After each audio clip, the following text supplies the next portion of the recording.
Welcome to the League of Legends Patch Preview. I'm Freak and I'm here with Morello, lead champion designer. Together we'll be discussing some of the gameplay changes coming into the next update for League of Legends. Note that this video does not cover every single change, but will explain the thought process behind some of our decisions. Kayle is a hybrid carry and support champion that just isn't strong enough to fill either of these roles well. Divine Blessing's haste duration, heal, and mana cost are all going up. Why make these changes? This buff is really for defensive support Kayle.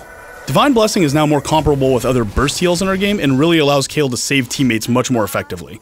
There's a lot more flexibility here too. For example, you can haste a tank to either initiate a team fight or haste another ally to kind of speed up a gank. The mana cost increase is a simple tuning fix with the increased heal amount.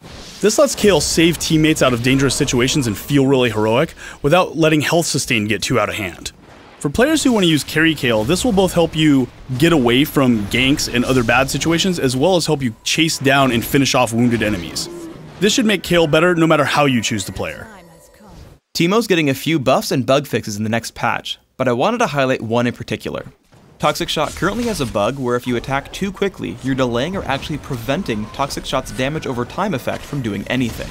In this patch, we're fixing it so that Toxic Shot will tick once per second as expected, regardless of how fast Teemo's attacking. Morello, what does this really mean for Teemo? Fixing this bug means his DPS is just going to go up in every case. One case was once your attack speed got above 1 attack a second, you started having Toxic Shot not tick at all for the damage over time component, and this was costing Teemo a lot of damage. Even if you weren't building a ton of attack speed on Teemo, you were seeing a DPS loss as early as level 6. At the end of the day, what this amounts to is Teemo's damage has gone up.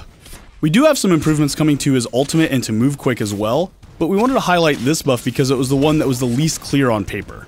Ultimately, we think Teemo's going to be a lot better with this set of changes, so go try him out, especially if you haven't picked him up for a while, and tell us what you think.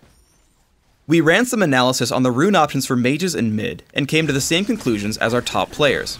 Building an offense-focused rune page is a waste of time because the most optimal rune page is just to stack magic resist and ignore everything else. Even if you want to go for offense, there aren't any interesting choices there either. This patch, we're tweaking a number of our runes. Flat magic resist glyphs, marks, and quintessences are getting nerfed. Meanwhile, flat ability power glyphs, magic penetration glyphs, and magic penetration quintessences are getting buffed. What are we hoping to achieve with these changes? Whenever we do rune balance, the goal is always to open up more options and more variety. We want your rune pages to be able to feel powerful and impactful and also be a customization of your playstyle. Since magic resist was outclassing offense, it really just meant you couldn't build an offensive runebook, and we wanted to fix that. For people who did choose to go offensive, there just weren't enough viable options for good runes on the table.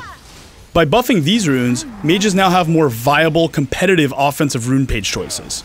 One thing we wanted to bring up is that your runes are not going to waste. If you still build an entire magic resist focused book, you're only going to lose about 4 magic resist total. We've been watching tournament matches and found that games tend to snowball out of control really quickly. Specifically, one team gets a huge level advantage, and even if the losing team wins a fight, they can't regain their footing. In the coming patch, we have a tweak to how champions gain experience when killing other champions.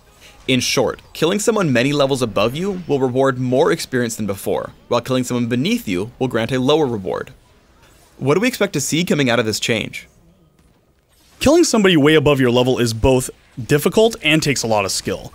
Making you get kind of a giant killer bonus is much more rewarding and appropriate for what you just accomplished. What this means is if a team turns around a losing game with a really epic team fight, now they're back in the game. They regain their footing and you're going to have that back and forth moment like they did before they got behind. One thing we were really careful to do is to not allow teams to rubber band with this mechanic. What that means is you're not going to win one team fight and shoot way ahead of the enemy team. You still have to outplay a team consistently to achieve victory. Support characters should really like this. Support characters are around warding the map, helping their team, they fall a little behind in levels. When they start getting in that team fight and racking up assists, they're going to catch up to the rest of their team much more quickly. Thanks for tuning in to the League of Legends Patch Preview. Please subscribe to the Riot Games YouTube channel above, and don't forget to thumbs us up just below the video.